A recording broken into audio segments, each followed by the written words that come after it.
सास का काम गुना और बहू का भाग। मम्मी जी जरा इधर आइए ना। क्या है बहू, ऐसी क्या बात है जो इधर बुला रही है? इधर ही आकर बोल दे। नहीं नहीं, आप इधर आइए, कुछ जरूरी काम है, श्रेया ने झिझकते हुए कहा।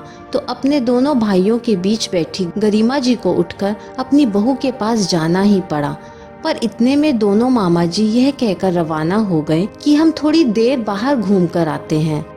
जैसे ही गरिमा जी श्रेया के पास पहुंची तो लगभग श्रेया को डांटते हुए बोली, हाँ बोल, क्या है? चैन नहीं है तुझे भी जो मुझे बुला लिया? इतने दिनों बाद मेरे भाई घर पर आए हैं, पर तुझे ये भी बर्दाश्त नहीं हो रहा? गरिमा जी चिड़चिड़ाते हुए बोली। मम्मी जी, वो मैं ये कह रही थी कि मुझे पीरियड्स हो गए हैं, रसोई में नहीं जा सकती, श्रेया ने झिझकते हुए कहा। क्या? गरिमा जी के मुंह से क्या इतनी जोर से निकला जैसे किसी ने बम फोड़ दिया हो। हे भगवान, तुझे भी अभी बैठना था? अब घर के काम कैसे होंगे?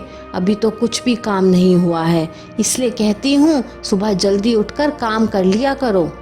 पर मम्मी जी, मैं तो सुबह 5 बजे ही उठी थी, तब से काम में ही लगी हूँ। हाँ रहने दे, सब पता है मुझे, धीरे धीरे हाथ पैर चलाती है और कुछ नहीं, काम ही क्या होता है तुझसे, बस टाइम पास करती रहती है, गरिमा जी ने श्रेया को झिड़कते हुए कहा। पर श्रेया को बिल्कुल बुरा नहीं लगा, क्योंकि उसे पता था कि अब सारे काम सासू माँ को खुद संभालने हैं। जो काम बहू के लिए कुछ नहीं होता, वो सासू माँ के लिए बहुत कुछ होता है। खैर, श्रेया तो अपने कमरे में चली गई, लेकिन गरिमा जी, उनका तो अभी भी सिर चकरा रहा था। हाय राम, कितना काम पड़ा है, कैसे करूँगी? खैर, मिलते हैं पहले इस परिवार से। गरिमा जी और कमल जी के 3 बेटे हैं। बड़े बेटे शिखर की शादी श्रेया के साथ 1 साल पहले ही हुई है, जबकि 2 छोटे बेटे करण और अर्जुन हैं, जो अभी अपने कॉलेज की पढ़ाई पूरी कर रहे हैं और फिलहाल घर पर रहकर अपने कॉलेज के प्रोजेक्ट तैयार कर रहे हैं।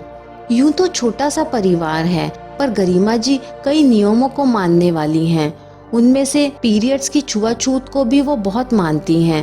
पीरियड्स के दिनों में 3 दिन रसोई में काम न करने का नियम तो है ही साथ पीरियड्स के दिनों में घर के पुरुषों के कपड़ों को भी हाथ नहीं लगाने देती हैं। उनका मानना है कि पीरियड्स के दिनों में पुरुषों के कपड़ों को हाथ लगाओ तो वो अशुद्ध हो जाते हैं। श्रेया की शादी के पहले तो घर में नौकरानी भी थी, जो उसकी शादी के बाद हटा दी गई। हालांकि कमल जी ने इसके लिए मना किया था, पर गरिमा जी ने यह कहकर उन्हें चुप करा दिया कि अपने घर में काम ही कितना होता है, अब श्रेया ही सारा काम करती है। क्योंकि कपड़े मशीन से हर 2 दिन धुलते हैं, इसलिए सबके कपड़े भी श्रेया ही धोती है। जबकि पहले अपने कपड़े तीनों भाई मिलकर संडे को धो लिया करते थे। जब श्रेया पीरियड से होती है तो 3 दिन घर में मशीन नहीं लगती। वो कपड़े श्रेया चौथे या 5वें दिन थोड़ा थोड़ा करके धो लेती है। लेकिन आज, कल रात को ही दोनों मामा जी वाराणसी से यहाँ अपनी बहन से मिलने आए हुए थे। रात को श्रेया ने उनकी अच्छे से आवभगत करी। सुबह 5 बजे उठकर फटाफट साफ सफाई कर दोनों मामा जी के पसंद के अनुसार नाश्ते की तैयारी करी।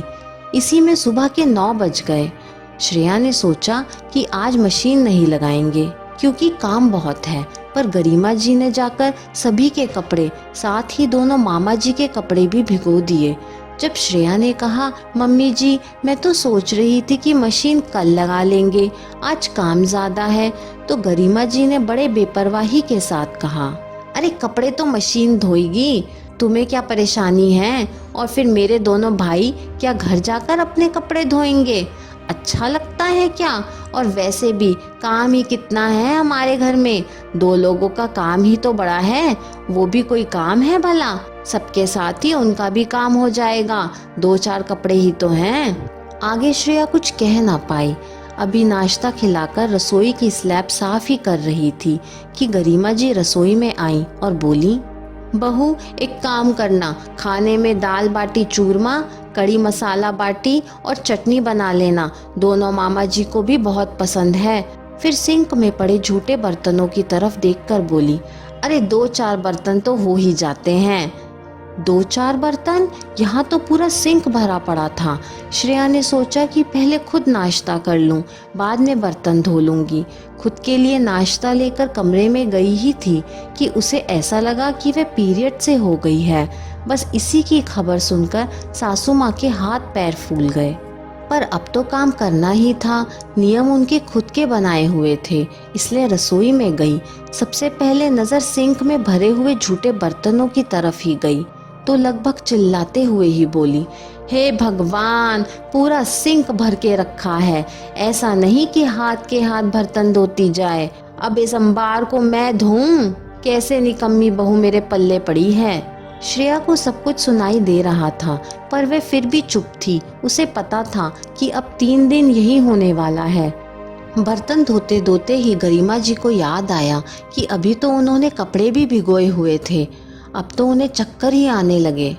आधे बर्तनों को ऐसे ही बीच में छोड़ करके पहले मशीन लगाने के लिए गईं। उसमें भी मशीन में कपड़े डालती जाएं और बड़बड़ाती जाएं। हे भगवान, ये कपड़ों का इतना ढेर क्यों इकट्ठा कर लेते हैं? साथ ही साथ क्यों कपड़े नहीं धोते? घर में नौकर लग रहे हैं इतने कपड़े धोने के लिए। कपड़े मशीन में डालकर रसोई में दोबारा आकर बर्तन धोने लगी, पर फिर भी बड़बड़ाना बंद ही नहीं हो रहा था। इतने में कमल जी बोले, अरे क्या हो गया तुम्हें? क्यों चिल्लाए जा रही हो? देखो जी, मेरे पास वैसे ही बहुत काम है। मुझसे इतने लोगों का खाना नहीं बनेगा, तो दोपहर का खाना बाहर से मंगवा लो। इंसान हूँ, मशीन नहीं। अपनी पत्नी की बात सुनकर कमल जी मन मन मुस्काए और बोले, अच्छा, कहाँ इतना काम है? थोड़ा सा तो है हमारे घर में काम। देखा नहीं आपने या देखना नहीं चाहते? सिंक पूरा भरा पड़ा है, कपड़ों का अंबार लगा पड़ा है, ऊपर से इतने लोगों का खाना। मैं अकेले क्या क्या करूंगी? इंसान हूँ, कोई मशीन नहीं। यही बात तुमने बहू के लिए सोची कभी? जिसे तुम सिंक भरा हुआ कह रही हो, वो बहू के लिए 2-4 ही बर्तन होते हैं। जो तुम्हारे लिए इतने लोगों का खाना है, वो बहू के लिए 4 लोगों का होता है। जो कपड़े तुम्हें अंबार नजर आते हैं, वो कपड़े तो बहू के लिए मशीन धोती है। सास काम करे तो मल्टीप्लाई गुणा होता है, और बहू काम करे तो काम डिवाइड भाग होता है। क्या एक ही काम 2 लोगों के लिए अलग अलग होता है? सुनकर गरिमा जी के हाथ वहीं के वहीं रुक गए। गलत तो नहीं कह रहे थे कमल जी। गरिमा जी को चुप देखकर कमल जी ने कहा, देखो गरिमा, मैं ये नहीं कहता बहू को बेटी मानो, क्योंकि ये सब कहने की बातें होती हैं। बहू और बेटी के बीच में एक महीन अंतर होता है, पर बहू को बहू ही मान लो। प्यार और सम्मान की हकदार तो वह भी होती है, और उन्हें भी मदद की जरूरत होती है, क्योंकि वह भी इंसान है, मशीन नहीं। सही कहा जी, मैंने मेड को हटाकर अच्छा नहीं किया। चलो, तुम्हें समझ तो आया, पर इस समझदारी का अभी क्या करूं? मेड तो इतनी जल्दी आने से रही, सारा काम फैला है, कैसे करूं? देखो, मशीन से पहले भी कपड़े धुलते थे और तुम्हारे बेटे ही धोते थे। फिलहाल 2 बेटे घर में बैठे हैं, उनको बोलो, वो मदद कर देंगे। रही बात खाने की, तो खाना मैं बाहर से मंगवा लेता हूँ। पर इस गुणा भाग के चक्कर में ये तो फायदा हुआ कि घर में मेड वापस लगा दी गई। श्रेया ने दिल ही दिल में खुश होते हुए अपने ससुर जी को धन्यवाद किया।